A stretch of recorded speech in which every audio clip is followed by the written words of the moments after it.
by the city of Dundee flows that wonderful river, the Silvery Tay. Now, some of you may have heard that there was a great engineering feat over that silvery river, the Tay. I wrote a poem to praise this wonderful creation, the Tay Bridge, which, alas, has recently met with doom and fate and has fallen into the waters of the Silvery Tay. However, it has been rebuilt, and I want to read you now 3 poems which I wrote, which I call the railway bridges of the Silvery Tay. Beautiful railway bridge of the Silvery Tay, with your numerous arches and pillars in so grand array, and your central girders, which seem to the eye to be almost towering to the sky, the greatest wonder of the day, and a great beautification to the River Tay, most beautiful to be seen near by Dundee and the Magdalen Green.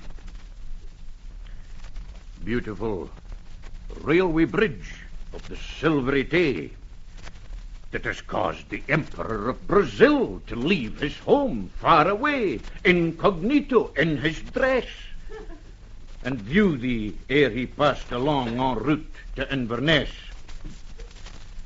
Beautiful railway bridge of the Silvery Tay, the longest of the present day that has ever crossed o'er a tidal river stream, most gigantic to be seen near by Dundee and the Magdalen Green.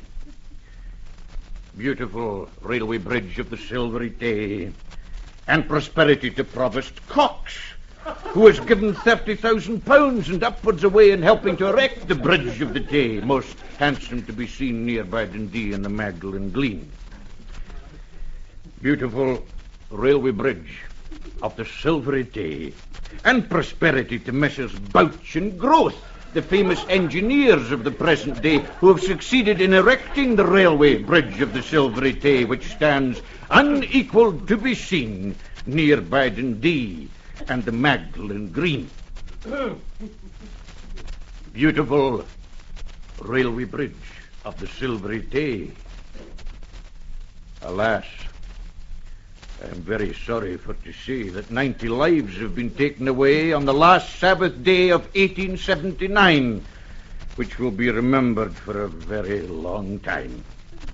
It was about 7 o'clock at night, and the wind it blew with all its might, and the rain came pouring down, and the dark clouds seemed to frown, and the demon of the air seemed to say, "I'll blow down the Bridge of Tay." When the train left Edinburgh, the passengers' hearts were light and felt no sorrow, but Boreas blew a terrific gale, which made their hearts for to quail, and many of the passengers with fear did say, "I hope God will send us safe across the Bridge of Tay."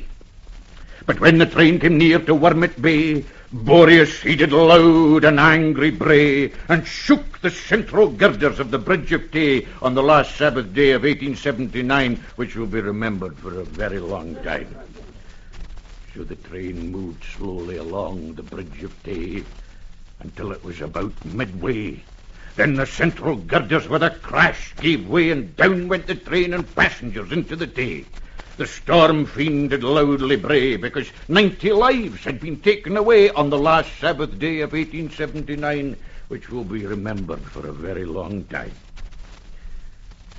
As soon as the catastrophe came to be known, the alarm from mouth to mouth was blown. The cry rang out all over the town, "Good heavens, the Tay Bridge is blown down!"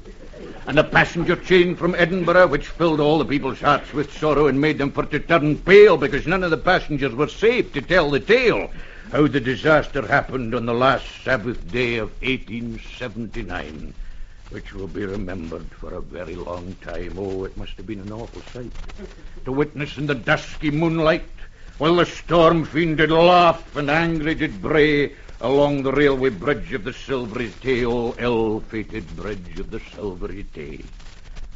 I must now conclude my lay by telling the world fearlessly, without the least dismay, that your central girders would not have given way, at least many sensible men do say, had they been supported in each side with buttresses.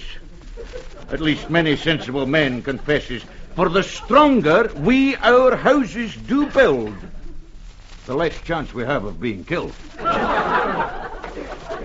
Beautiful new railway bridge of the silvery day, with your strong brick piers and buttresses in so grand array, and your 13 central girders, which seem to my eye strong enough all winds, storms to defy.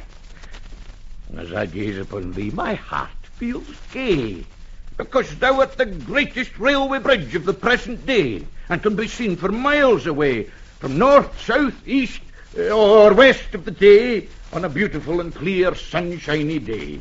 Thy structure to my eye seems strong and grand, and the workmanship most skillfully planned, and I hope the designers, Messrs. Barlow and Arrow, will prosper for many a day for erecting thee across the beautiful day. The New Yorkers boast about the Brooklyn Bridge, but in comparison to thee it seems like a midge, because thou spannest the silvery day a mile and more longer, I venture to say. Besides, the railway carriages are pulled across by a rope, therefore Brooklyn Bridge cannot with thee cope. And as you have been opened on the 20th day of June, I hope Her Majesty Queen Victoria will visit thee very soon, because thou art worthy of a visit from Duke, Lord, or Queen, near Bryden Dee and the bonny Magdalen Green.